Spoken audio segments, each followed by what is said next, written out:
Hello and welcome to Cutting to the Bull Quarantine Edition. I'm Ben. As always, I'm joined by Gaz. Hello. And Mike. Hello. This week we're going to talk about the dark side of the Blitz. Sorry to be a dick, but do you want to do the name of the show properly? I did. You only did half of it. Oh, right. Did You he? I obviously didn't didn't hear me. notice. I didn't notice, to be fair. Cutting through the bull. You missed half the title out. All right. That's a new one. Oh, welcome to Cutting to the Bull in the post-truth apocalypse then. Yay! And I'm joined by Mike and Gaz. Say hello again. Hello. Hello, again. Yeah, there we go. Might as well do it properly. Well, I guess so. Today we're talking about the dark side of the Blitz. You know, the famous Blitz spirit. Was it all just a load of crap? Well, that's why I wanted to talk about it, is because during this pandemic, there's the Blitz spirit gets invoked quite a bit on social media, usually by people who were born about 40 years after the fucking Blitz. And it's not just a pandemic. They use it for everything, especially Brexit. Football. Oh, yeah. Yeah. So yeah, I just thought it would be interesting to shine a light on the actual realities of this, because I think it's a bit romanticized. Yeah, it's awesome that we survived a bombing, but you know, it wasn't all like sunshine and rainbows. No, and I'll go a bit of background on that, and then some stuff about shelters and what went on in them. Excellent. Do you want to thank some new and returning listeners, Mike? Yeah, we can do. Start with my favourite place name ever. Okay. I've just seen Loveland, Colorado. Oh, wow. Sounds nice. Yep. There's a lot of gay cowboys there. Probably a shithole, but yeah. I know Colorado, they're going to be very stoned and no. Is that where the weed's legal? Yeah. Yeah, so they'll be really stoned cowboys. Why not? I would be, I could be. Did you know that the Summer of Love began in the town of Haight? Really? Yes, because you've given that fact before. Have I? I like that fact.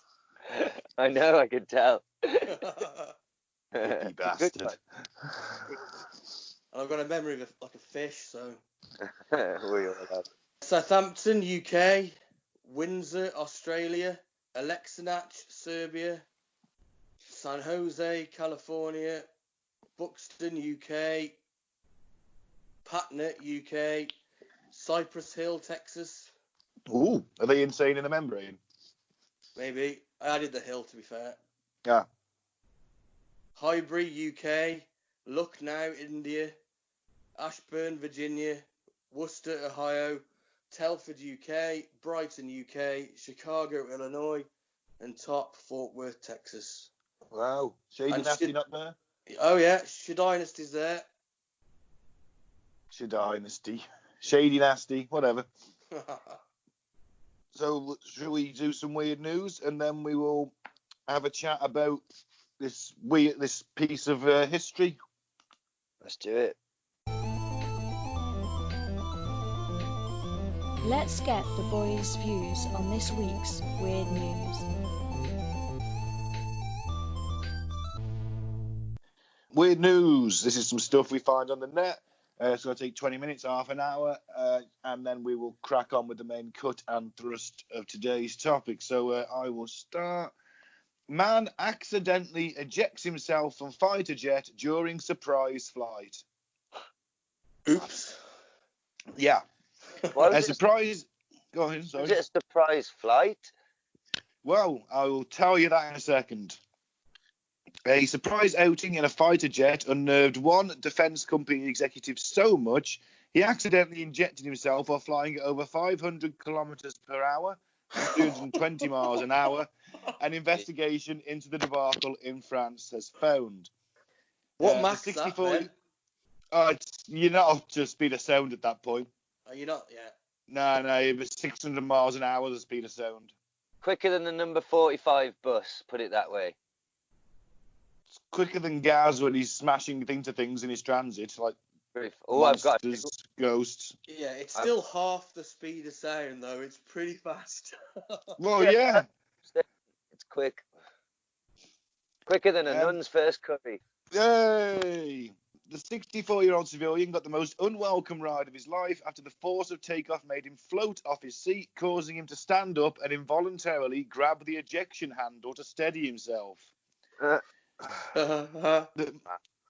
man had never expressed any desire to fly in a fighter jet and had no previous military aviation experience, investigators said. His heart was racing at between 120 and 145 beats per minute beforehand, and the flight had been a gift from colleagues, and the man felt he couldn't refuse. I bet he wished he had. Basically, it's a little diagram here, and when he gets to about, it's literally on takeoff, he does it. As soon as it starts to climb rapidly, he pulls the thing. The air accident report, published on 6th of April, found the man ejected when the two-seater Dassault Rafale B jet reached about 400 metres off the ground, seconds after setting out from the airbase in northeastern France. His parachute deployed, and he had a relatively soft landing, avoiding serious injury. A malfunction prevented the pilot from being automatically ejected too, and he was able to land the plane on the runway despite the involuntary departure of his passenger and the loss of cockpit canopy. Wow.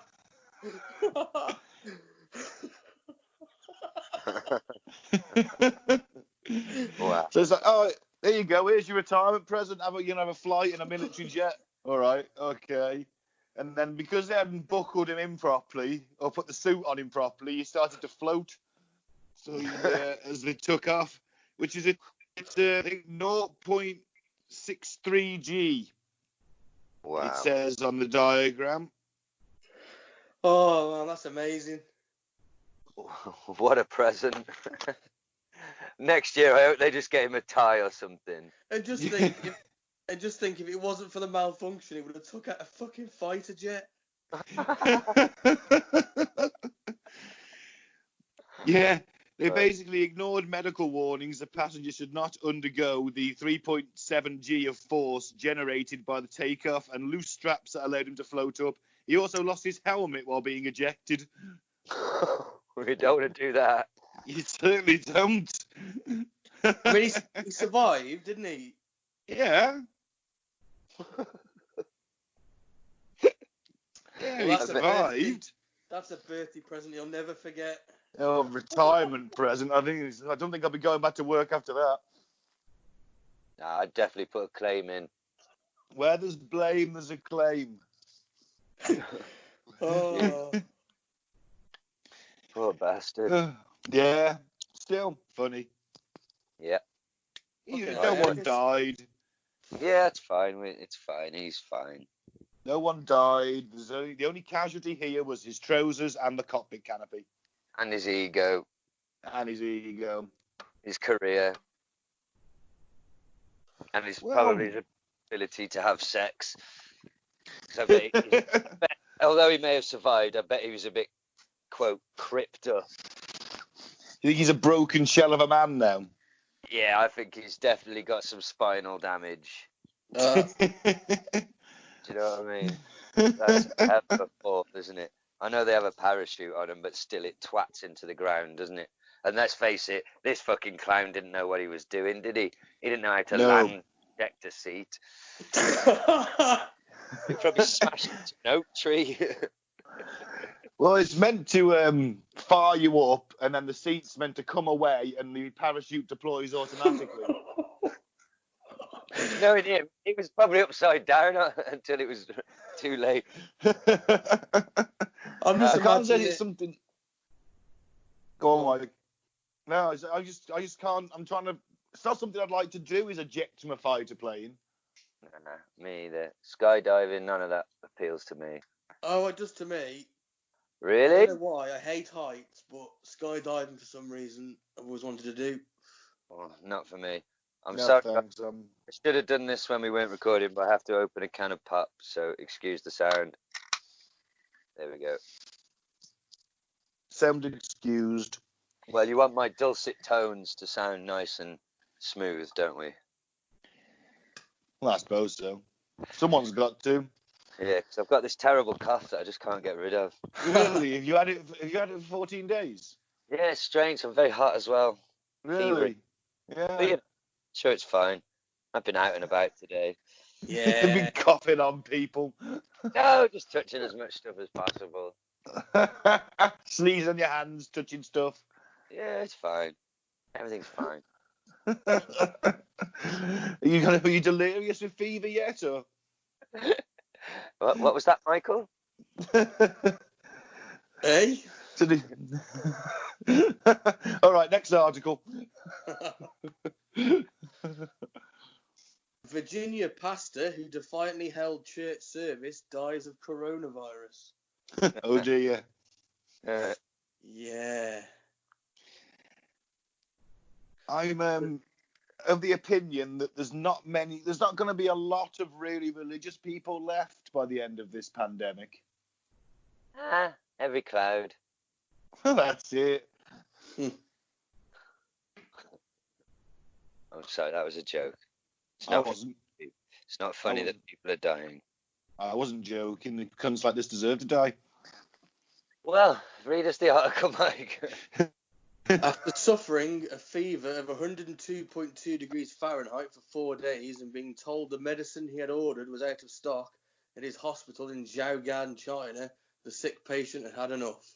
Mike, you're reading the wrong article. Am I? Yeah. It did sound a bit weird. How is delirious? You read the headline. How did you very manage to stoned. read the headline of the right article? And I put it on read a view and it skipped an article. Oh God, I'm battered.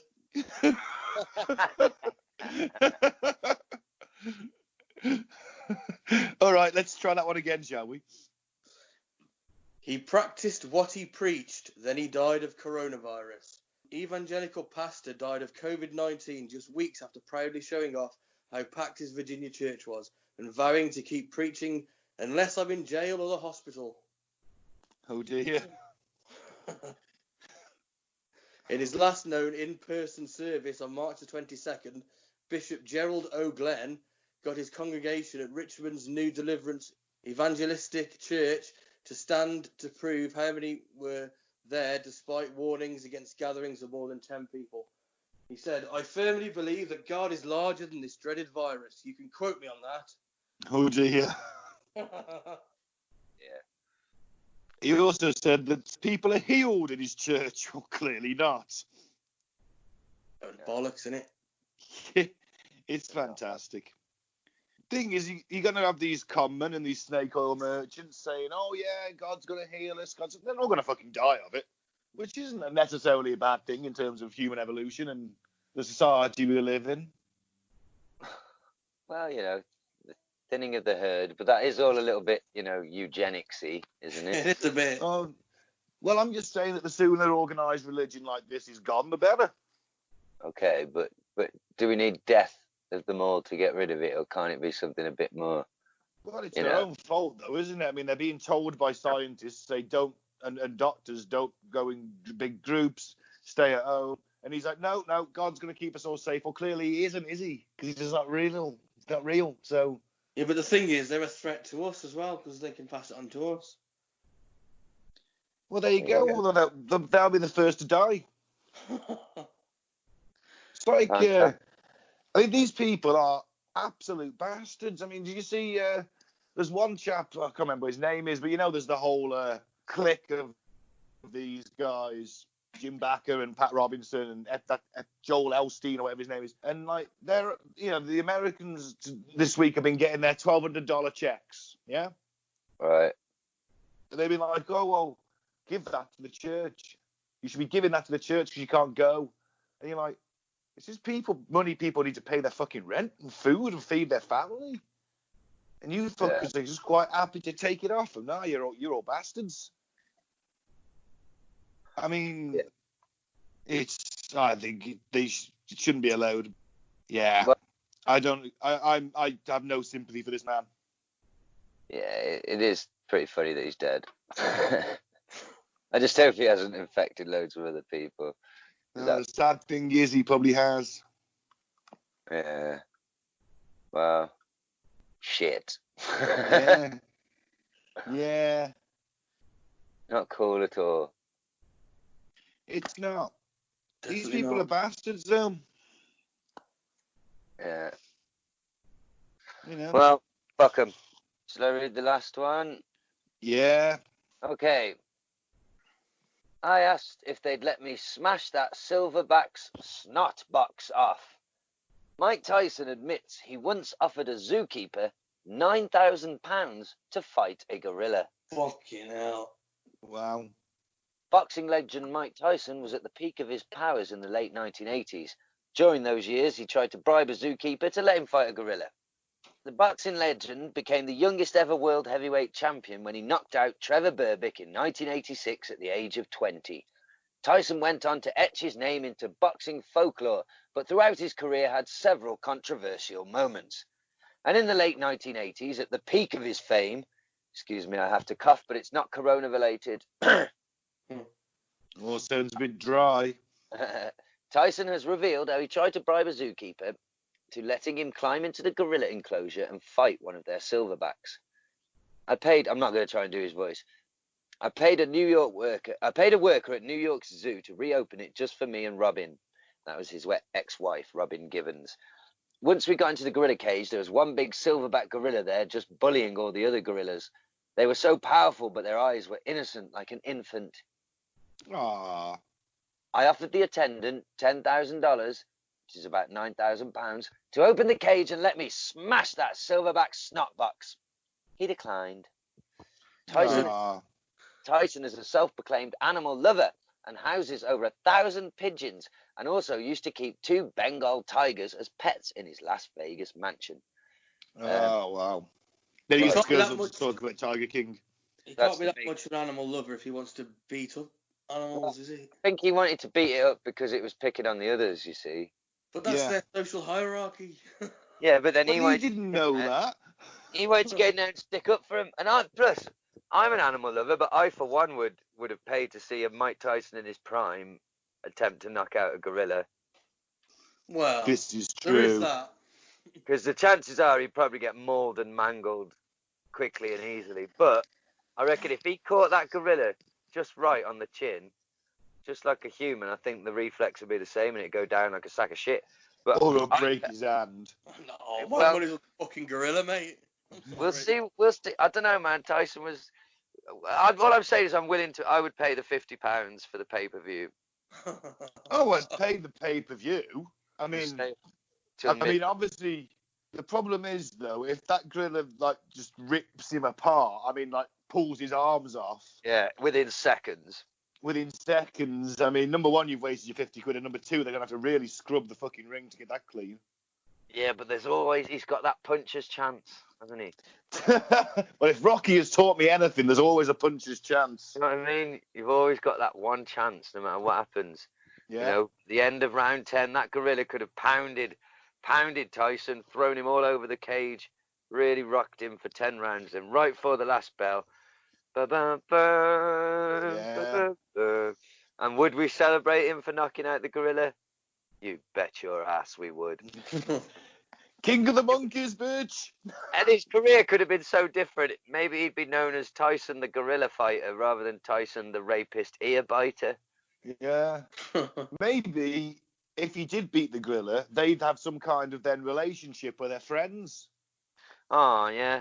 So the gorilla could maybe go and live with him. He's earned his respect, so yeah, he moves into the mansion. Yeah. It's a feel-good story of the year. And they train together in the gym and stuff, like besties. Yeah, he's like his sparring partner. He's at ringside with him. He becomes his corner man. Yeah. They groom each other, everything. Do they become secret lovers as well? Well, hey, if you want to push that allegation at Tyson or a silverback, you are welcome to make that accusation. I'm not saying anything. You have to fight them both. Yeah, the tag team. Yeah, fuck that. And I'm not tagging with you, Mike. I'm sorry. I wouldn't take on Tyson now. I'm afraid I'm just going to watch you get mauled, Mike. I'm sorry. Yeah. I'll remember you. His last words like Zeppelin rule, and he's I'll torn honour apart you. by a gorilla. I'll honour you, buddy. Let's raise a pint to Mike's memory. Yeah, that was a mess, wasn't it? Oof. Well, fuck it would be, wouldn't it? I'd have to be the one cleaning that up. No, I've got to go get a letter pick with a bin bag after. That's all that's left of him. You need a fucking like one of them steam foam machines, whatever it is. Steam. Oh, yeah. Do the surface of the ring, yeah. Right. Oh. I think the news for this week then. Well, yeah. Half the news. Let's do the dark side of the Blitz. American listeners and other nationalities that listen in might not know this Blitz spirit thing that we Brits are supposed to have. Basically, it's backs to the wall. We'll all pull together and survive, and it's a very romanticised period of history. As I think the Second World War has become quite romanticised in the British mindset. Yeah, that was a major victory at the time, wasn't it? Because we're on our fucking heels. And, well, yes, so I'll start that now if you like. I'll give you how we came to be in such a position. Okay. May 1940, Dunkirk. You familiar with Dunkirk? You seen that awful movie? I have. Yeah, that's 338,000 British and Allied troops are evacuated. France has fallen and Britain stands alone against Nazi Germany. That's not quite true, is it? Well, we had the Empire, yeah. No, didn't we have Poland? Had Poland gone by that point, probably? Yeah, they've been overrun. Surely we had other allies, Australia at that point now. Yeah, the Empire, so Empire, Canada, Australia, New Zealand, India. Yeah. So we're entirely alone in Europe, pretty much then. Yeah. So we have then June to the September, the Battle of Britain. The Germans want to invade Britain, finish the war, but they need air superiority. Standing in the way are the Spitfires and Hurricanes of the RAF, who give them a jolly good thrashing. Oh, good old boys.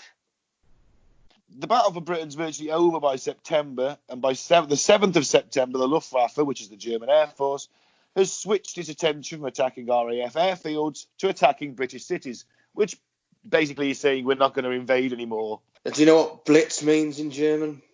Lightning. Yeah. Blitzkrieg, lightning war. Oh, I didn't know that. Yeah. 7th of September is the first major attack on London, known as Black Saturday. Ironically, the Germans first bombed London by mistake. Right. What were they supposed to be bombing? They were supposed to be bombing something else. Okay. But it's dark. Everything's blacked out. You've got this blackout, remember. It is literally pitch black on the streets. There's no street lights. Yeah, but if there is... You're meant to be hitting a target and you miss and you hit London. I mean, London, it's massive. It is, but they missed. So we retaliated and bombed Berlin the next night. Because Hitler didn't want to bomb London originally, thinking there might still be a peace, and you don't want to piss Brits off by bombing their capital city. He had a soft spot for the Brits, didn't he? He did have a strange soft spot for us. Yeah, his favourite film was like Lives of the Bengal Lancer, which was a British war film about the Indian Mutiny, I think. Yeah, and he was quite impressed with the old British Empire as well. Yeah. So he did want to actually make peace with us. He wanted us to be allies with him. He saw us as natural allies. That's how bad guys we were in the world. You know what I mean? Yeah. We were natural allies to Hitler. Well, a lot of our upper classes had shared quite a few of his beliefs. Oh, well, look at the rise of Oswald Mosley. Yeah. And the fascists. I mean, if you look at these things, it's never the upper class who don't want to go more right wing. It's always the working class who try and stop it. And after the Second World War, we propped up the fascists. Yeah. We propped up Greece, the fascist regime there, and Spain. Yeah. But we were jolly polite whilst doing so. Yes. With our rifle and bayonet. Very polite. Yes, as always, bringing peace and order to the world. And good old-fashioned morals. Yes. Yeah, apparently so. Anyway, London was bombed for 57 consecutive nights. with over 13,650 tons of high explosives and 12,586 incendiary canisters dropped by the Luftwaffe. Now, if you go online, there's a website. I forget what it's called now, but it shows you all the bombs that landed in London during the Blitz. It is incredible. I mean, it is just a sea of red dots all across London. That's just London they've mapped. Okay. Coventry got hit the worst, didn't it, Ben? Yeah, it did. They had 40,000 dead and wounded in one night. Fucking hell. And the Nazis actually coined a term called Coventrarian, which means to do what they did to Coventry. Wow. Basically just bomb it out of existence. Yeah. Jeez. 43,000 died in London alone as Getting well. sent to Coventry. Yeah. The worst of it is they had evacuated like 1.5 million children out of London, especially. But because they weren't really very well liked in the country, these city urchins turning up and ruining these peaceful little villages. Yeah. And the people just having like, you've got a spare room, take these two. Didn't have a say in it. Yeah, and plus they kept going through that fucking wardrobe into Narnia. They did. They caused chaos in Narnia. They did. That was shit. A lot of them had come back to the cities by this point. Right. Shelters, they gave out 150,000 Anderson shelters, which is basically some metal, and you made it yourself. Okay. Dug a hole, put the steel over the top, put earth over the top of that, filled it, made it as comfortable as you could. So the raid siren goes off. Well, most people used to spend the night in them after a while, but originally the raid siren would go off and you'd rush immediately down there. Fair Not play. going back for your cat or dog. No. Yeah, so they distributed 150,000 of them, and they also came up with this Morrison shelter. There was an iron cage that doubled as a table. The idea was the shelter's under the table, you crawl into it, you crawl into that. When the bombing ends, if you're trapped, you can just sort of open the cage and crawl your way out. The problem is you can't get out. The building's on fire. You're pretty much screwed. Not cool, man. It didn't go well, that bit. So people were spending the nights in various places, anywhere underground, in church crypts. So you're being bombed and you're sitting down there with the long dead. Underground, overground. People were hanging around with wombles, obviously. Yep. Because basically it was weird because the government didn't want to build bomb shelters, even though everyone knew in the next war bombing of cities was going to be a thing. Well, the government fucked the people over again then, didn't they? Yeah. 60,000 people would go down to the underground stations, the tube. Wow. Because they said, well, hang on, you haven't given us a shelter, we haven't got a garden, there's no public shelter. We're coming down here. And eventually they relented and actually put some extra toilets in and bunk beds and everything. Yeah, and people think it was like, oh, they were all underneath there dancing and singing and having a good time. No, they were down there with the fucking rats in the sewers, the bottom of the fucking London Underground. It wasn't pleasant. No. Yeah, all the propaganda pictures, of course. So, oh yeah, look at this, they're having a tea party. It's like, yeah, it's been fucking staged. It's like, it was miserable. I mean, there's one shelter, it was a crypt in London. So it was a crypt underneath a marketplace. It was just like awash with urine. There was nothing down there. All it was an underground place to spend the night in comparative safety from the bombs, but maybe not that guy next to you. Looks a bit shifty and looking at his knife a lot. You know. Imagine if you're frantically, the sirens are going, and you're like, this shelter's full, this shelter's full. Oh no, the pissy shelter's in there. I'm piss for the night. Isn't bad thinking about, is it? No. Because, yeah, there were beds down there, but not everybody got the beds. Yeah. It was called Mickey's Shelter. Mickey's Shelter. Mickey's Shelter. And when it first, it was the massive vaults between the Fruit and Wool Exchange in Brushfield Street, London. 5,000 people were meant to shelter in it, but on the first night it opened, twice that number of people came in. By 7:30 that evening, every bit of floor space was taken. The floor was awash with urine. People slept on piles of rubbish, and the passages were loaded with filth. The lights were dim or non-existent, and there was barely any room to move. Oh, sounds lovely. Let's go back to that. Yeah, that's great. Out of this Glory chaos, days. there came a system of rules to make it more bearable. When the shelter was finally recognised by the authorities, toilets were installed. All of this was thanks to Mickey, a 3-foot-tall hunchback optician. Wow. Oh, shit, you not? He's the true hero of the Blitz. Mickey, the 3-foot-tall hunchback optician. Fantastic. Why is there a statue of him anywhere?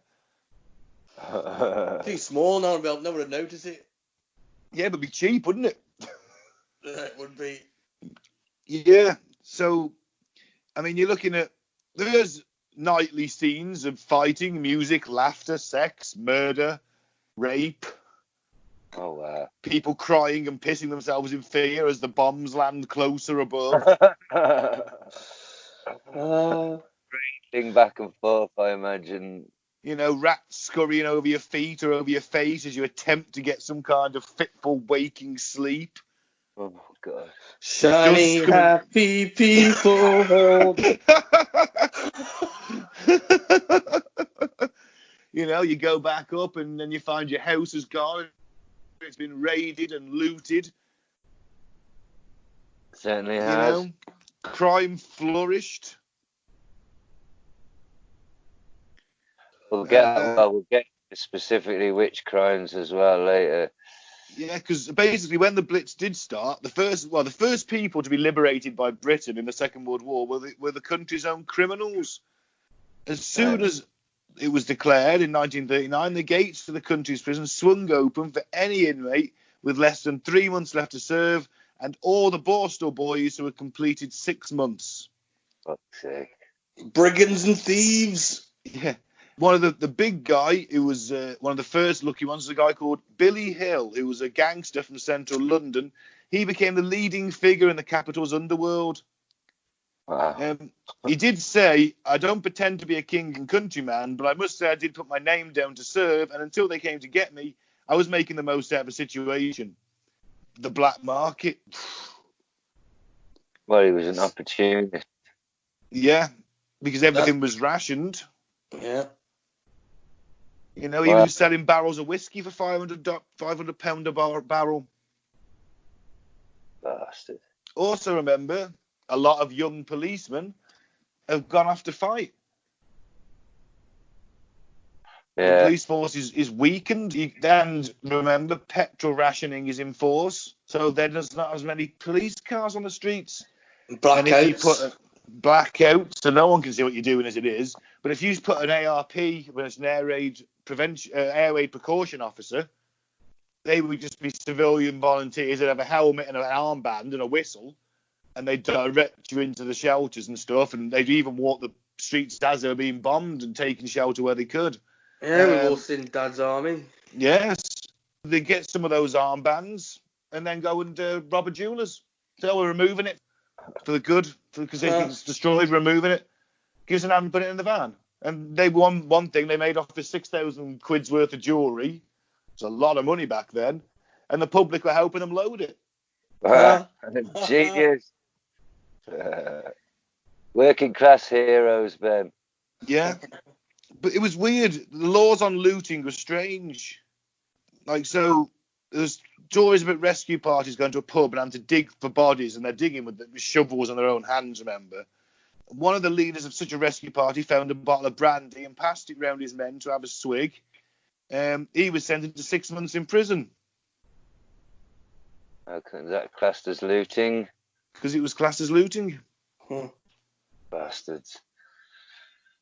Well, that's what you get. Them's the rules.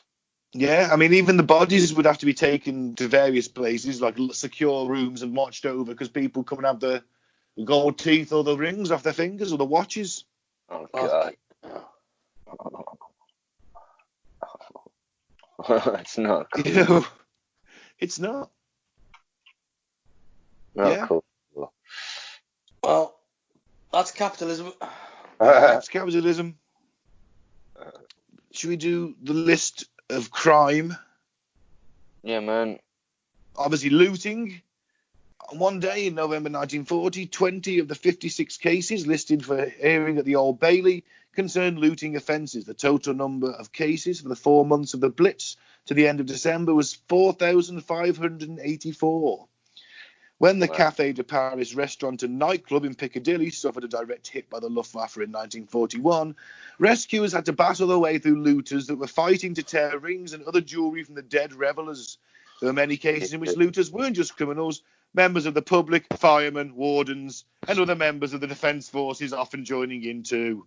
That's so dark, isn't it? Just think about that, man. Fresh dead bodies, and people are so desperate, so poor, that they'll just start scrabbling through the bodies trying to grab anything they can. Yeah, prying the teeth out of corpses. Fucking hell.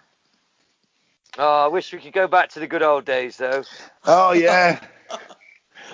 Kids today, they don't know they're born, do they? Oh, a bunch of snowflakes, aren't they? It was Lefty snowflakes getting triggered by things. Actually, I think today is worse than back then. When you put it like that. Worse. Yeah, I think it's worse today than it was back then. I mean, all right, they're pulling gold teeth out of dead corpses just to feed their families, but they never had to put up with a bloke in a dress demanding to be called Susan or I'm a hate. Or I've committed a hate crime because I didn't respect bearded Susan's right. No, I'm a fucking bigot. Oh, I'm a bigot now, am I?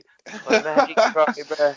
Yeah. So what you're saying is, Gaz, if you wanted to call someone a Nancy back in the 1940s, that was fine. But you can't do it now. No, you can't. No. You great big Kathy. You should be ashamed leaving a ass like that. You want a bloody good seeing too. No, not like that. I was in a war, you know. I put paint on a few like you. I'm going to read number 2 on this list. Killers in the good old Blitz, boys. Back during Would the you Blitz like to hear about the most famous one in a moment? Yeah. Okay. I'll go. Read the article and I'll go into more detail after read the piece. Okay. With seas and towns plunged into darkness every night, killers had a field day. A young airman, Gordon Cummings, was nicknamed, I think this is about him, but the Blackout Ripper, and roamed the bomb-ravaged streets of London in search of young women to murder and mutilate. He killed at least 4 between 1941 and 1942 before he was caught and became an early victim of the infamous British hangman, Albert Pierre Point. Never heard of him. He was our number 1 state executioner for years. I think he might have been our last one as well. I think after he went into British professional wrestling. Hangman Pierre Point. Other later victims of Pierre Point, who began their murderous activities during the war, were John Christie of 10 Rillington Place, Fame and John Hay, the acid bath murderer. The circumstances of the war assisted both men in their crimes. Despite a criminal record, manpower shortages helped Christie to become a part-time special police constable, and the associated veneer of respectability was very useful to him. Hay also found the war a convenient cover for explaining his first victim's disappearance. His claim that the man had run away to avoid conscription to the army successfully diverted suspicion. Fuck. Yeah. So to tell you a bit more about the Blackout Ripper. Okay. 4 killed in 6 days. Called the Blackout Ripper due to comparison to Jack the Ripper, as both killers mutilated their victims. There was Evelyn Hamilton, she just was strangled to death and her handbag stolen. Nita Ward, she was found in her flat. She'd been strangled, her throat had been cut, and sexually mutilated with a can opener. Oh, Lord. Fuck. Margaret Florence Lowe was strangled with a silk stocking and her body mutilated with a variety of implements, including a razor blade, a knife, and a poker. Oh. Dorothy Joannette, she was strangled and her body sexually mutilated in a similar fashion to the previous ones. This is where the Jack the Ripper comparisons came in. One got away. Margaret Hayward, she managed to get away, but then he found Greta Hayward. Oh, no, sorry. He found Mrs. Mulcahy. She managed to get away as well. Well, that probably doesn't sound like him. I think that's someone else. He's having a go anyway. The problem is, Jack the Ripper did not have a gas mask. Right. And Cummins did. Okay. And his RAF service number was written on the side of the case. And he left it behind. No. And that's how he was caught. What a tit. Yes. What a tit indeed. Do you want to read the next one, Mike? Yeah, man.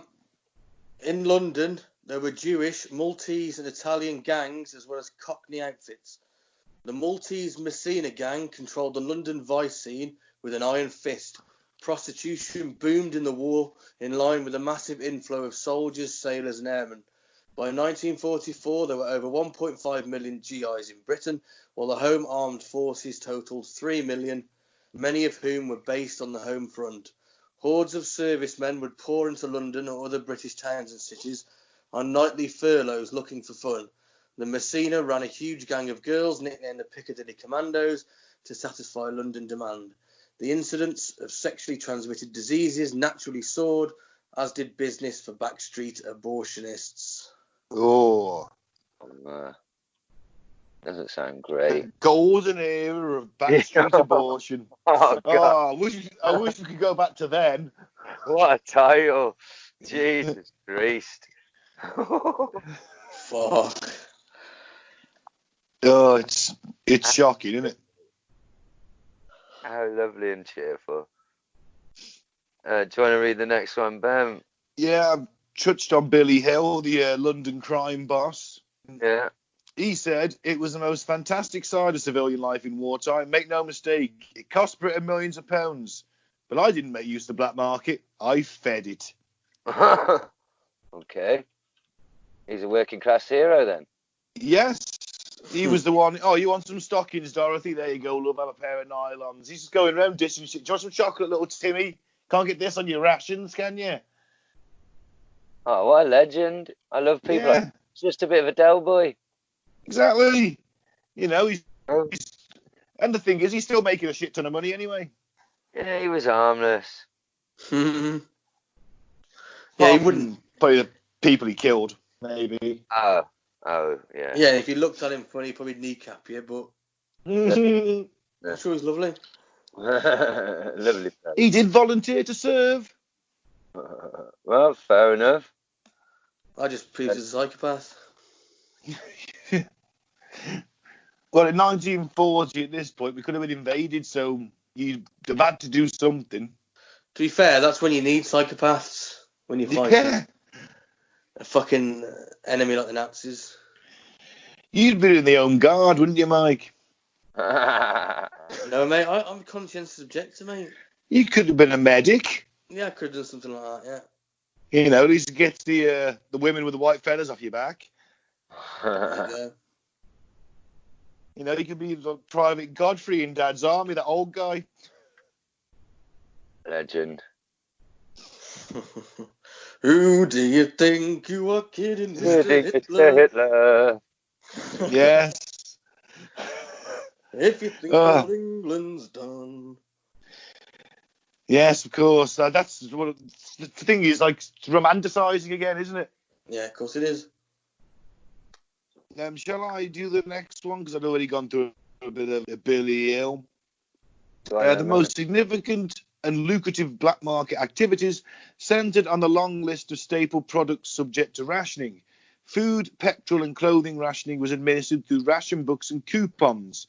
These provided forgers and thieves with great opportunities. In 1944, 14,000 newly issued ration books were stolen in a raid. They were sold for an estimated profit of £70,000, roughly equivalent to £3 million today. Wow. Fuck. Yeah. That's a brilliant scam, though. It's a victim. Yeah.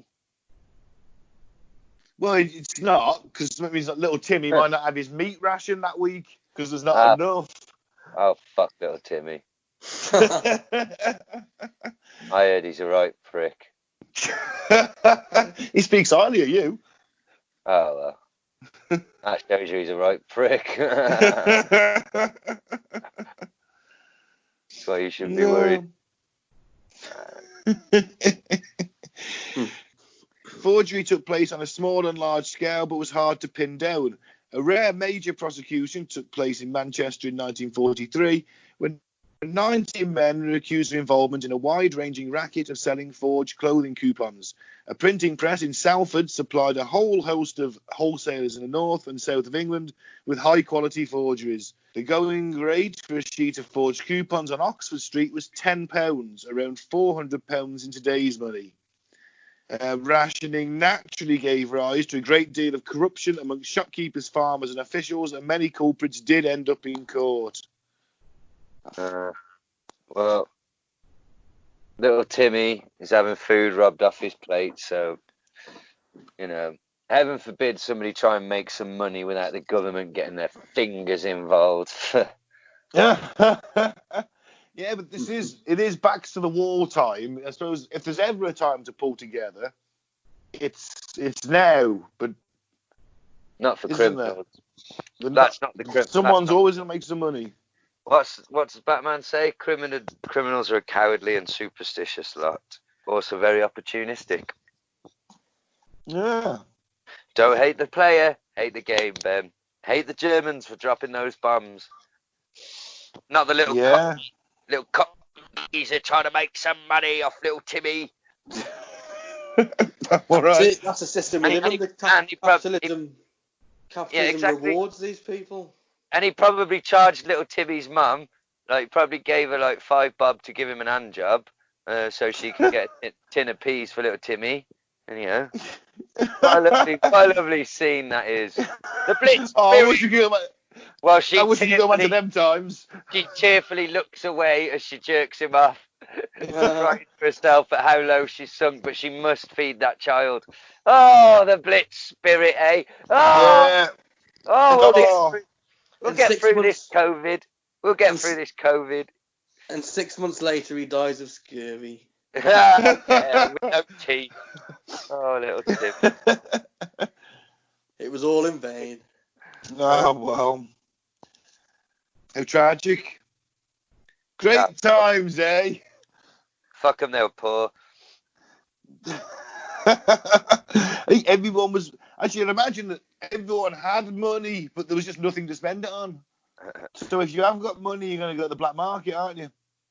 Well, it's very brief tangent, but one of my favourite lines for the most recent Red Dwarf was a very subtle, small one, but when the distress signal first comes in, and Crichton's like, "Sir, there's a distress signal," and Rimmer's just like, "Sod them, Crichton."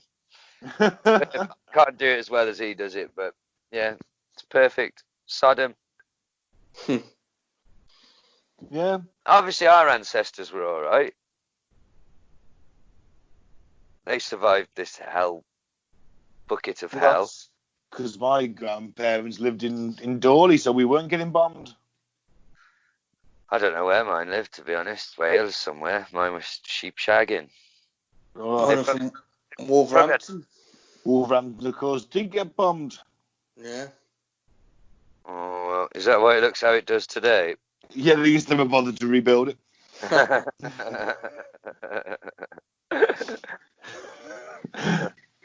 Some parts of it do. I mean, remember that go back to London a second. The East End docks, which are the main docks in London, have the shit bombed out of them. And you seen the film Full Metal Jacket? Yeah. Like the Vietnam scenes are. Sorry, mate, you broke up a bit. Oh, I said that's not set at the London docks. It's filmed at the London docks. Oh, Full Metal Jacket. Where they're fighting in the Vietnamese city at the end with the sniper. That's the Docklands in London. They just put some fucking trees in, some palm trees in. Wow. It was still a shithole back in the. It was still been fully rebuilt back in the early 80s, and of course then big investors came in and turned the Docklands into that sort of area, didn't they? Canary Wharf is near the Docklands, for example. It became like where the business was done, basically. Where the business is done. Right. Who's reading the next one? Where the crimes are done, Ben. Well, where the crimes are done, yes. So, who's got crimes went international? Go on then. You missed one. Conmen. Oh yeah, conmen took advantage. Corruption was not confined to rationing in the black market. Many other wartime activities offered scope for the unscrupulous. For example, the massive amount of civil defence work commissioned was ripe for fraudsters. In West London, a dodgy contractor conspired for gain with a Hammersmith clerk of works to falsely certify air raid shelters as sound when they had been shoddily built, fraudulently expensed, and were unfit for purpose. Does that sound a bit like Phil? That is a scummy fucking thing to do. Yeah, doesn't surprise me in the least that. Good old times, eh? Yeah, it still happens now, guys. Look at Grenfell. Well, yeah. That was unfit for purpose. Yeah, should have never been fucking built, but it was cheap and quick. And fuck the animals who live inside. They don't care. They've never cared. Of course not. Nah.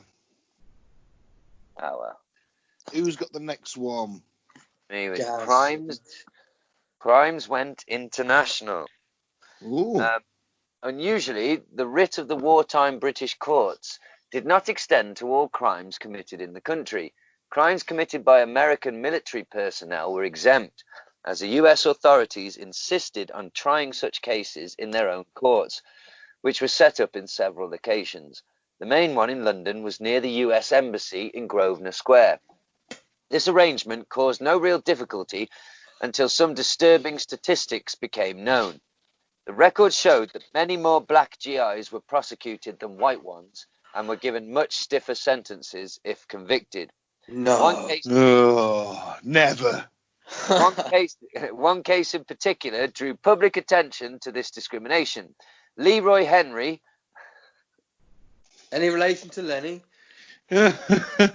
Maybe. Leroy Jenkins. A black GI was convicted of rape, a capital offence for the Americans, on apparently flimsy evidence. He was sentenced to death by the presiding American colonel. The case led to deep public unease in the British press and elsewhere. 33,000 people from Bath, where the alleged rape took place, signed a petition calling for a reprieve. The common view was that Henry's race was the principal reason for the conviction. General Eisenhower, the commander of the US forces, had to intervene. He threw out the verdict as unsafe and returned Henry to his unit. If only Eisenhower could have done that for all of them, eh?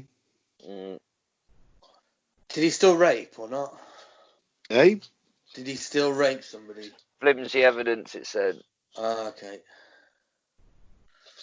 Yes, yeah. Right. Next one. The wartime criminalisation of some workers' rights become illegal. The wartime criminalisation of previously legitimate activities was another factor boosting crime figures. Striking, for example, became illegal under defence regulations in order to ensure that wartime industrial output was maintained at the maximum. Inevitably, this proved problematic. A 1942 miners' strike at a colliery in Kent led to the imprisonment of the miners' leaders and the threatened imprisonment of the 1,000-man workforce if they didn't pay their fines. Wow.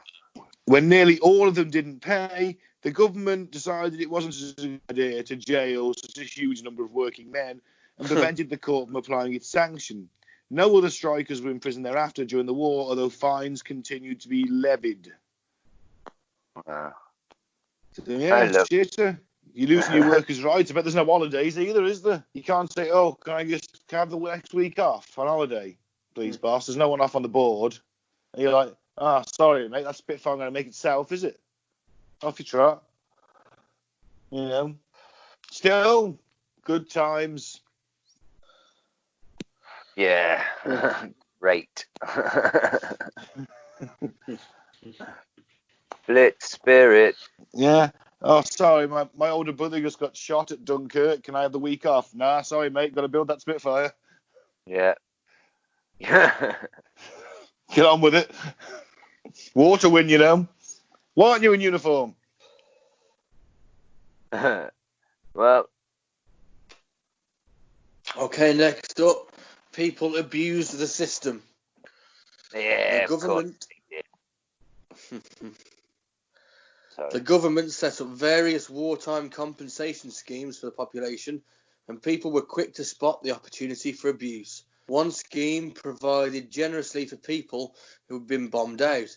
An enterprising man in Wandsworth in London claimed to have lost his home 19 times in 3 months and received a substantial sum each time. He was eventually jailed for 3 years. Shouldn't they have just sent him to the front as punishment? Wouldn't that be a better idea? Why are they still jailing people? Send them to the front. Yeah, and it makes more. That'd be a way more fitting punishment. You would. You're ripping off your fellow countrymen.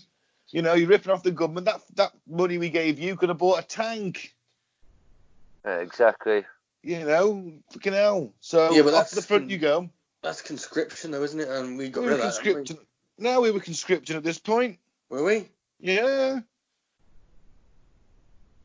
They had to. It was every man all to the pump, wasn't it? The only way you get out of being conscripted the regular armed forces if you joined Dad's army.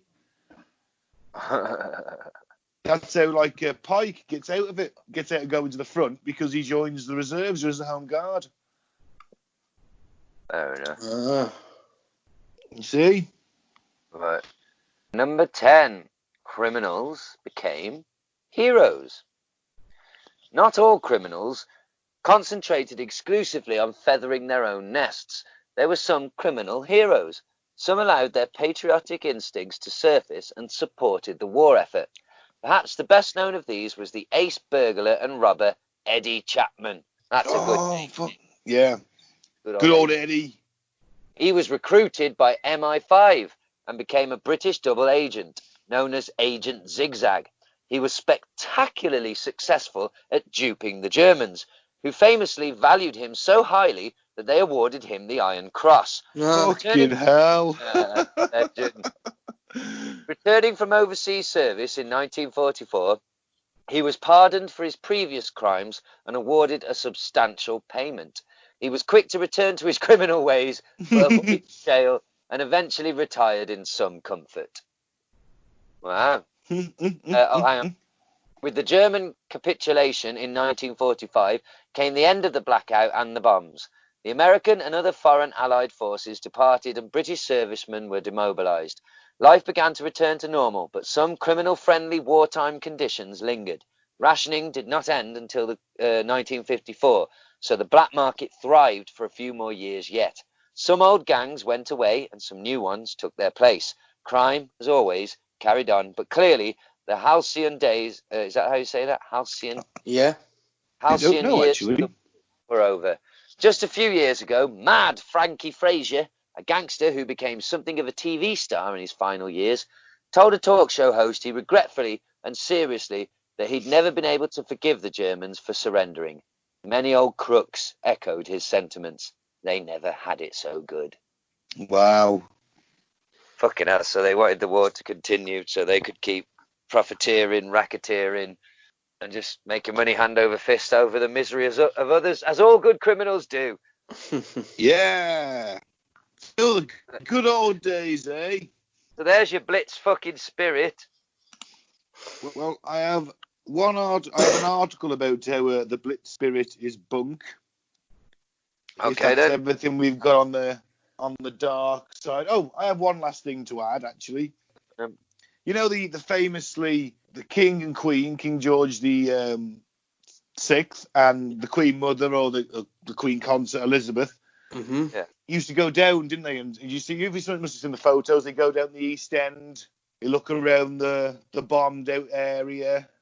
I mean, there's like nothing left. They're getting escorted around, and everyone's cheering them and clapping them because they famously stayed in London Right. during the bombing. I mean, Yeah, but they all were Germans, so the Germans were never going to bomb them. Well, they were. Buckingham Palace did take a hit, actually. Did Buckingham Palace took several hits, yeah. Must have been stray bombs then. Well, remember, though, this is area bombing.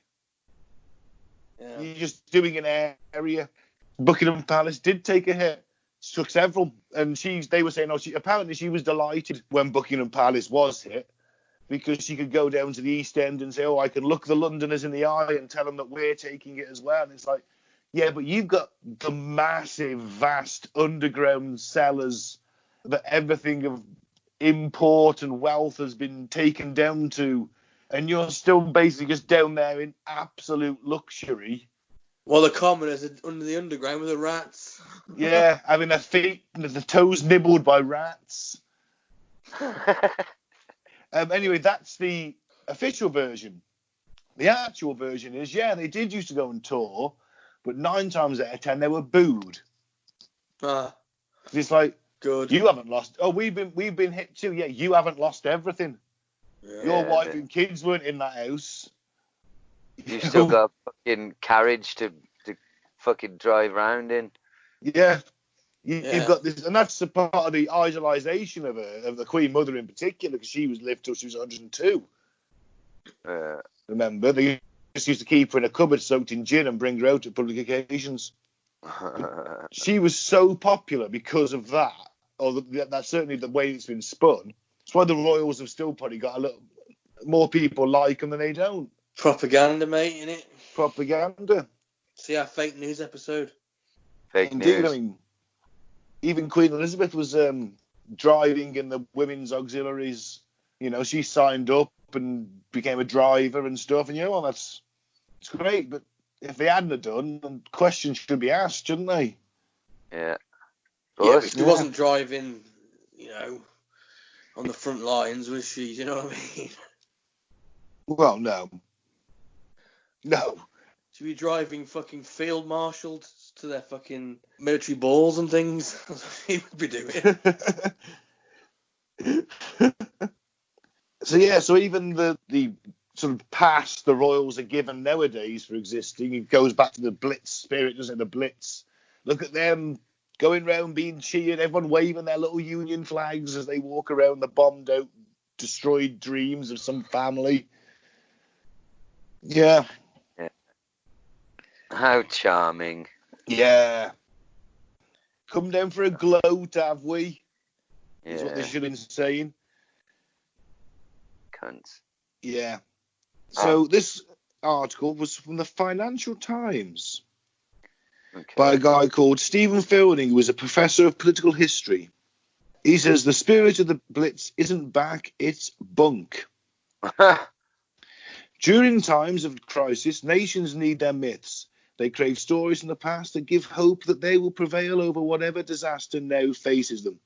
During the Second World War and the aftermath of Dunkirk, Britons comforted themselves with stories of how they had stood alone before during the Napoleonic Wars and still emerged victorious. To further boost morale, the Ministry of Information even helped transform Shakespeare's Henry V into a glossy movie starring Laurence Olivier. At the Battle of Agincourt, against all the odds, a few English archers defeated heavily armoured French knights. Today, the UK is once again, according to Prime Minister Boris Johnson, at war, but this time against a new kind of enemy, the coronavirus, and despite the unprecedented nature of the current crisis, many Britons of a certain age at least are using the past to inspire them. Dame Vera Lynn, now 103, still drag her out to sing that fucking song every year. Oh. You love it. I don't actually. I don't. Just I let know her you fucking Let her just fucking rest. Don't drag her every year to sing these fucking songs. She's 103. Let the woman rest. Yeah, we don't really need it. No. I bet she's fucking sick of that song. Oh my God, fucking hell. You know it. And to the best of all the oldies, they're all there clapping their hands and she's singing it and she's thinking, she's dead inside when she sings it. She must be by now. She's got to be. I would be. Like, oh. Do you remember when Wet, Wet, Wet were number one for like 18 weeks or something? And they were just about to break the record, weren't they? And someone asked him, how do you feel about the song? And he's like, I'm sick to death of it. And then that week it dropped number one. Fair. So she says she's invoking the spirit of the Blitz when we all pulled together and looked after each other. All myths contain an element of truth, or they cannot be sustained. But how far does this memory of the Blitz measure up to reality? One early episode raises some doubts. Within weeks of the declaration of war in September 1939, and well before even one German bomb had fallen upon a British city, the government organised the evacuation of 1.5 million working-class children and mothers to the safety of the suburbs and countryside. But while many in London's East End had to protect themselves under rat-infested railway arches during acute bombing raids, the Dorchester Hotel offered residents deep shelters with eiderdowns and silk sheets. If there was any solidarity during the Blitz, it was within those working-class communities worst affected. In the same way they had helped themselves during the privations of the interwar depression, many felt abandoned by the authorities, and to such an extent that on one occasion when the King and Queen visited the East End, they were booed, as I mentioned earlier. And of course, at this point, they've got no health care. If they get bombed, they've got to pay for a doctor out of their own money. Actually, no, that's it was the proto-NHS at this point. Hospital treatment was given for free or very cheap. Okay, that just blew my fucking thing out of the water, didn't it? Yeah, this is where the NHS idea came from, because they knew, the government knew there's no way on earth everyone was going to lose free healthcare overnight after the war. Oh, hang on, fuck you. And any government that says they're taking that away isn't going to survive. I'm hoping the same will happen now, and they will realise that UBI is the only way forward. Let's hope so. Right. There are even limits to working class camaraderie. In 1943, 173 people crushed to death as a panicking crowd tried to squeeze into Bethnal Green tube station at the start of an air raid. This disaster occurred in a Jewish part of London, and the reactions to it exposed ugly prejudice. The mass observation reports picked up many anti-Semitic comments, such as this one: "They lost their nerve. They haven't got the steadiness like we have. We may be slow, but we're sure. But the Jews are different." West Indians and Africans also complained they were made unwelcome in shelters shared with white EastEnders. Wow. Would you agree with any of that, do you think? No. Hello? Yep. Would you agree with any of that? Wasn't it quite anti-Semitic? Mm. No, I don't. Indians and Africans complaining that they were made to feel unwelcome in shelters. I can believe it, man. I can believe it, of course. Yeah. Unfortunately, of course. People are cunts. They always have been. They were probably way worse back then. I mean, my best mate's Indian, and he went to school in the 80s, and it sounds like a nightmare compared to what it was then, what it is now, and that wasn't that long ago. So, yeah, unfortunately, I can't believe it.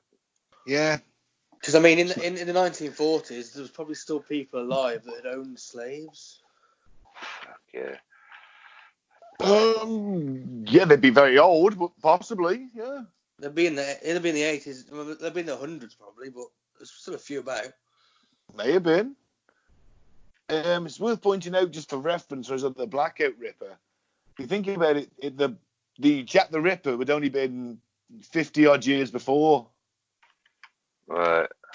It's still in living memory for people. Yeah. It is strange. I mean, I don't buy this.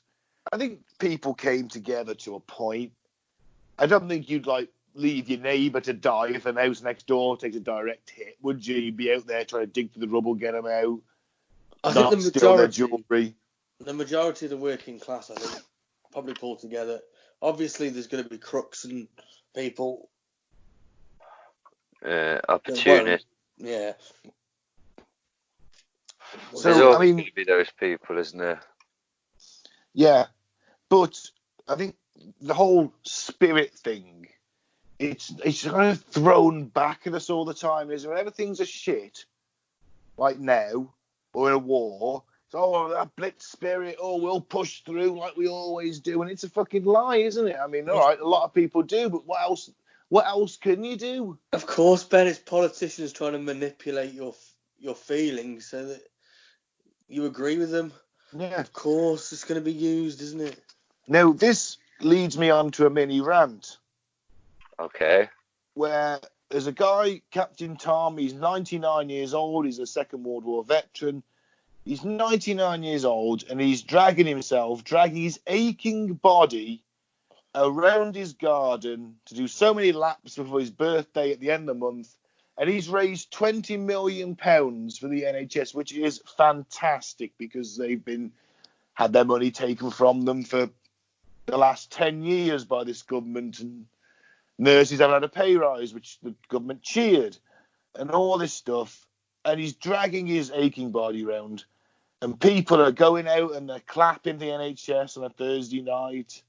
Wonderful, great. I've been clapping. Did you see the? Oh, good for you. Did you see the idiots on Westminster Bridge this week? All stood, hundreds of people on the fucking bridge, including the police, stood there clapping, all stood bunched together. You're just making the fucking problem worse, you daft pricks. Well, that was stupid, yeah, but I've got no problem with people clapping outside their windows and things. Look, my point is, that old guy, Captain Tom, shouldn't be having to drag himself around his garden because the NHS is short of vital equipment. Of course he shouldn't. It's fucking. It's a national disgrace. Exactly. It is a wonderful thing to do, but at the same time, it's a national disgrace. He's got to do it. Of course. As for this standing outside and clapping, well, all right, but the majority of those fucking morons doing it, no offence, Mike, voted Tory.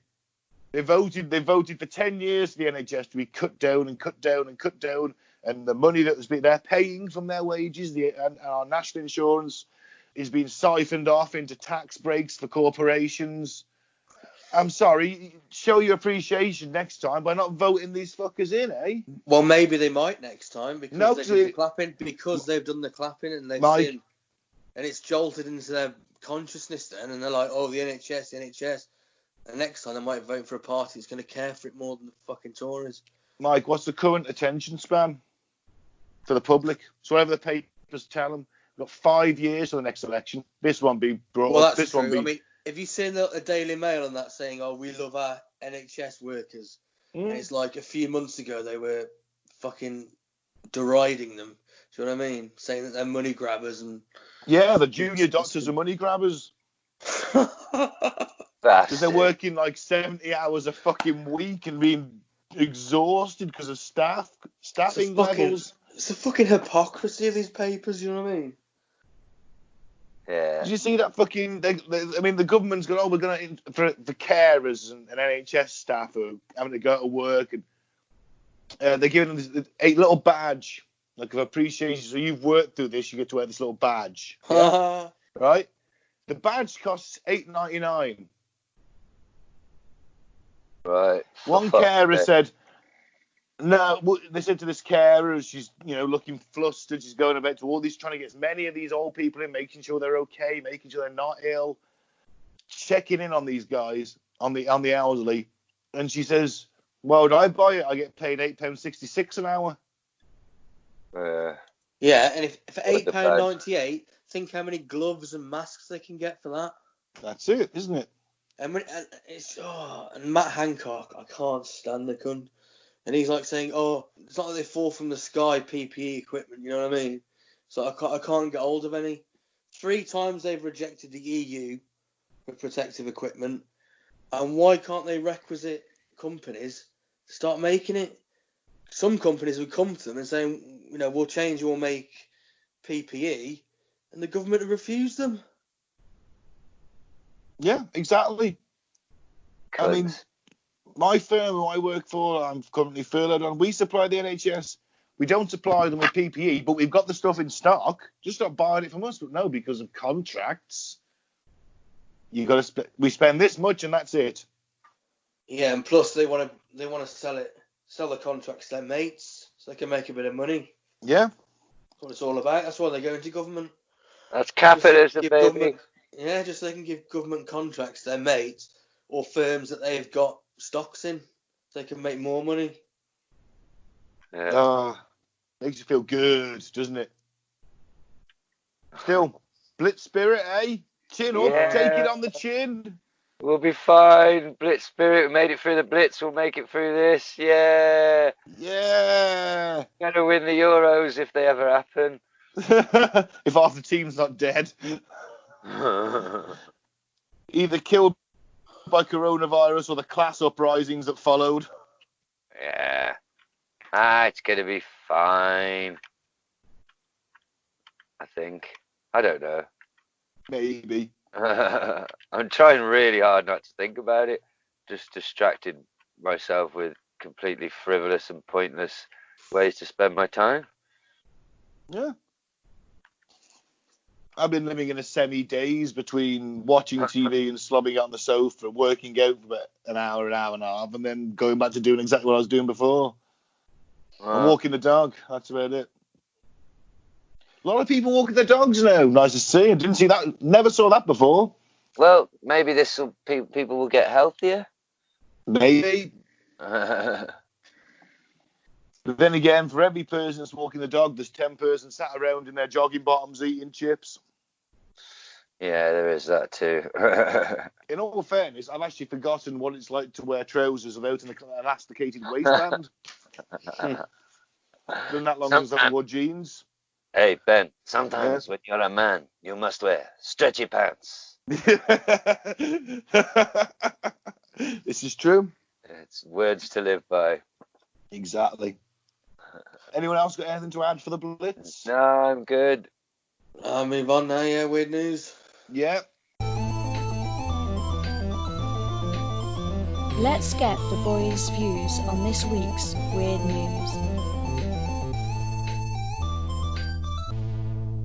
Indonesia deploying ghosts to scare people into staying inside, and it's actually terrifying. I love it. If only they were deploying real ghosts, that'd be fucking hilarious. Yeah. Instead, it's a bit Scooby-Doo-esque, but even so, I like it.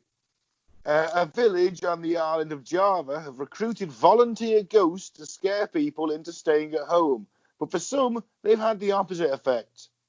Indonesia's leaders, including President Joko Jokowi, have been slow to react to the coronavirus pandemic and resisting a national lockdown. The capital, Jakarta, has ordered a 2-week closure of offices and banned gatherings of more than 5 people, but has not directly ordered people to stay at home.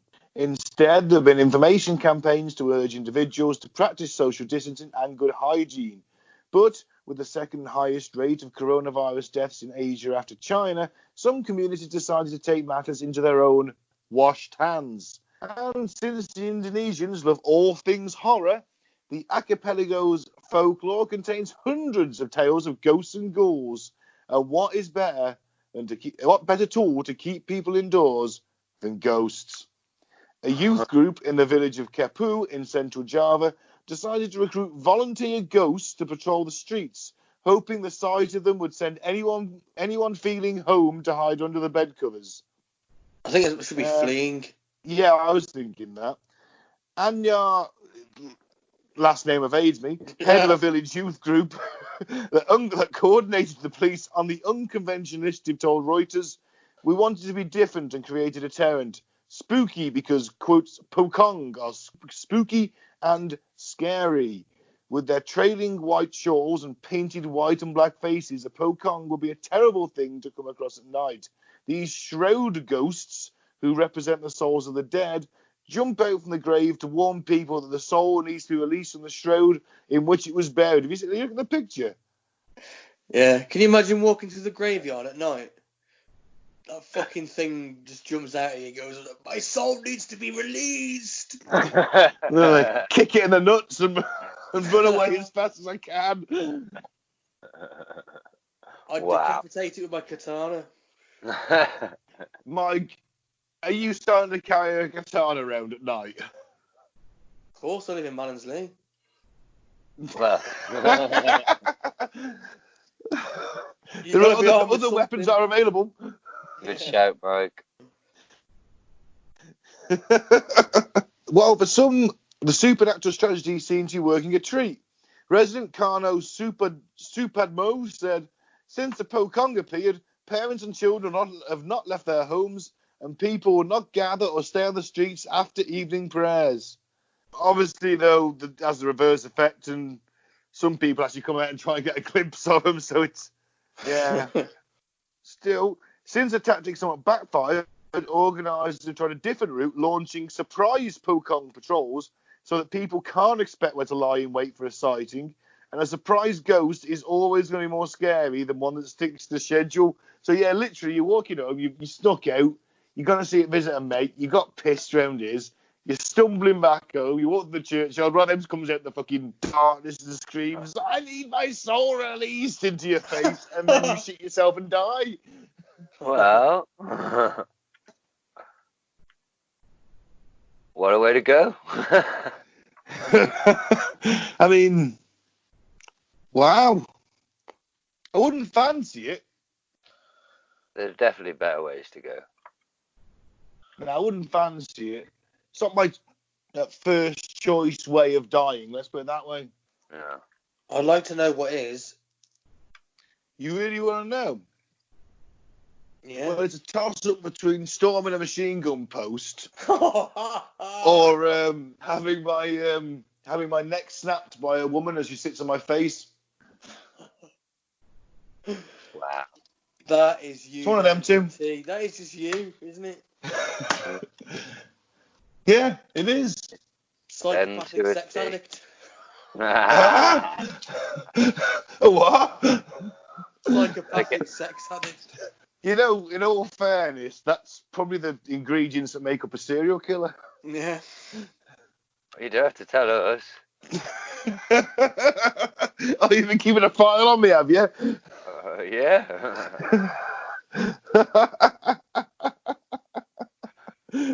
you know, is this what it is? You're psychoanalyzing me. Are you undercover? Yes. Oh. Okay, next up. Dealer caught with £57,000 worth of cocaine in car told police he was, quote, key worker. Sounds like he's a key worker to me. Fucking too right. Let's see if it was fucking cannabis. Actually, I did see one story. Music producer and like street artist, a guy called Outlaw in Manchester, and he's been going around delivering bags of bud. Wow. How nice of him.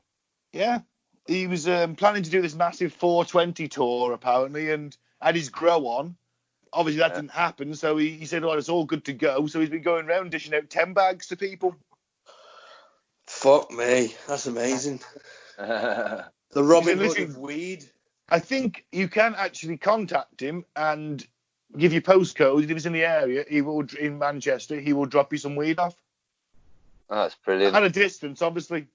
Leave it on the doorstep, maybe. Excellent. That's good to know. Yeah. So if you're in Manchester, look for Outlaw, and please come to the Telford area and bring 2 bags with you. Yes, that would be fun. Yes. Sorry, Mike, I interrupted there and took over the article. Sorry. Okay, Benjamin Evans tried to talk his way at the traffic stop by telling officers he's returning home for a night shift. Wales Online reports how, despite Evans wearing high visibility work clothes, police decided to search his vehicle. It was there they found a package containing cocaine with a street value of around £57,000. Wow. Police said the possession of drugs was with intent to supply does not qualify as essential work. I disagree. We all disagree. How else are we going to get through this? Exactly. Got to have something, you Fucking savages. You know what would have been nice if they said, right, you're going to be locked down for 3 weeks. We're going to legalise marijuana. We're just going to legalise everything for a while. That would be fucking awesome. They should do it fucking full stop. They've done it in Portugal. That's true. Crime goes down. Yeah. Yeah, drug abuse goes down. All studies show. Yeah. Because it would probably, like, the darkest thing about this pandemic, probably other than the dead people, is the amount of domestic violence being on the rise. Oh, yeah, I saw that. So surely some, like, free weed might help with that situation, maybe. Yeah. I don't make it of a horrible situation, but Yeah. you know. Come on, Popo, you got loads of weed in storage. Give us some. They must have. You know it. Of course. In an apocalypse, it's the first place I'm going. Yeah. The evidence fucking lockers in the police station. Yeah. Oh, man. Well, I'm raiding it for weapons and drugs. Yeah. That's a good shout. In all fairness, let's not just leave the weapons because someone else will have them and we might need them. Yeah, that's true. That's pretty much it for that article, isn't it? Yeah, last one. Let me just get mine lined up. Sorry, I should have been ready. I am so professional here. And finally, a company is selling testicle jacuzzis, aka the testicuzzi. This, I think, is possibly humanity's greatest invention. Are you boys looking at the pictures? I am. Holy moly, I think I just got an erection. I want one. Me too. Right, it says here. Oh, man. Just let me set a scene. Right? You're getting from work, tired, sit on the sofa.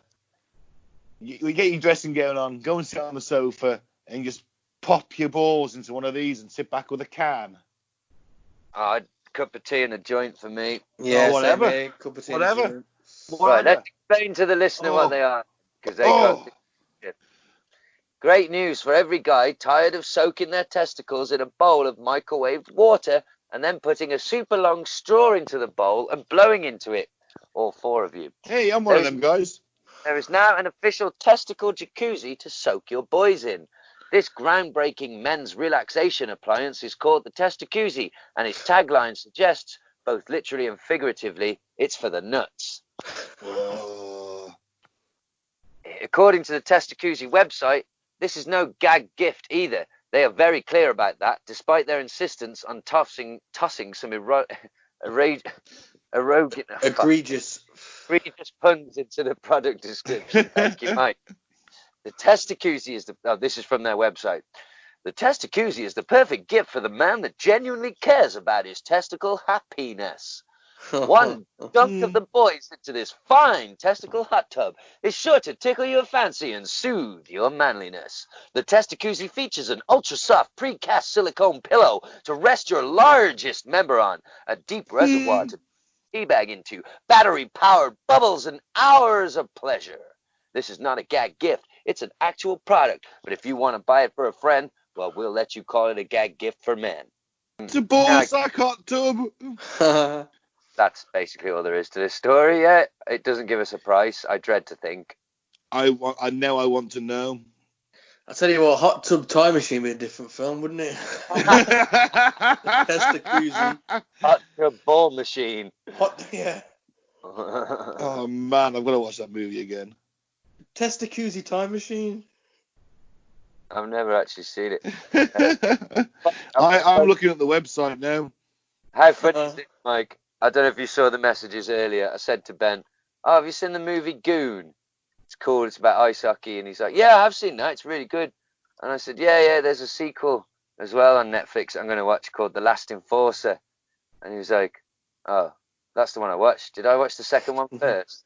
Yes. And you know what, Gaz? I watched it with him. Actually, I watched it separately to you, Mike, because you didn't like it. Oh, I didn't like it. I only got halfway through, and I didn't like it. The first one's actually quite good because it's based on a true story. I looked into it a bit. He was a guy who they changed it a bit for the movie, but in real life he was an amateur boxer who got into the hockey team purely to fight. He could barely skate, or he could punch the shit out of people. Yeah, the first one's quite good. I'd recommend it. It's good. Cool. Since we've been going to watch the hockey live, I think that's probably got more to do with it. I'm like, yeah, I missed the hockey, I think. Yeah. I know you're saying. I watched both movies today anyway. Anyway, that's. Are they both on Netflix then? Yeah, man. All right. Okay. Cool. All right. Well, I've just done some live research. Yeah. There is the Testacuzzi Jet Black edition with a little red pillow for your knob to sit on. It's jet black apart from that red. That's $69 reduced from $99. There's the Testacuzzi White edition, $69.69, pure white enamel with a grey cushion to rest your gentleman on.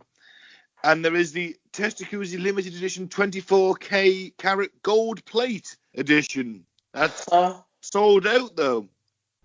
Oh, sold out. But you know what? Actually, oh no, breaking. The black edition is sold out.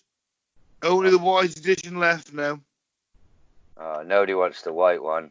Goddamn patriarchy. Yeah, I do want the black one. It looks smart as fuck. Do you want me to send you the link? No. I don't have 70 quid for a ball machine. Oh, man. Mate, we're in lockdown. We can afford what we want. I'll make my own one like it said in the article. All I need is a straw and a bucket. Oh, no. I want the full works. Nah. This is my number one Christmas gift. A bucket and a recycled McDonald's coffee cup will do for me.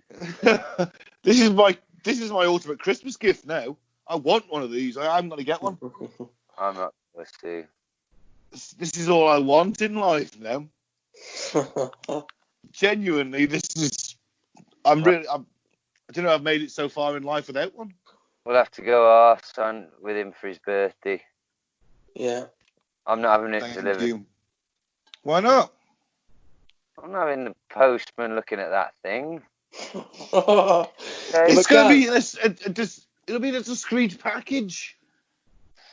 Guys, you've got a woman, you just have to put a bit of water in her mouth and ask her to gargle for a bit. Oh, God. Oh, burning man in the podcasts. Well, it's been a while on this episode for the first one, but well done, Mike.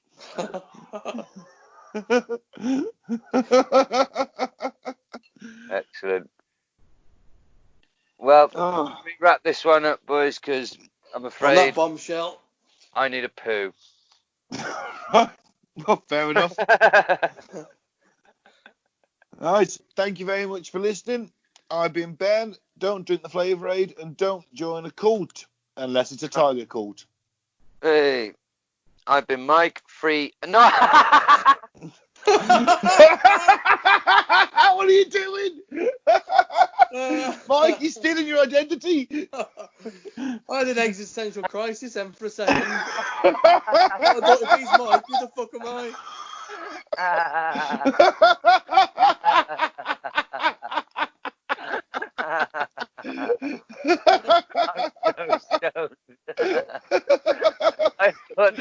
I was thinking, oh shit, is it Mike or Mike's? Because I thought Mike.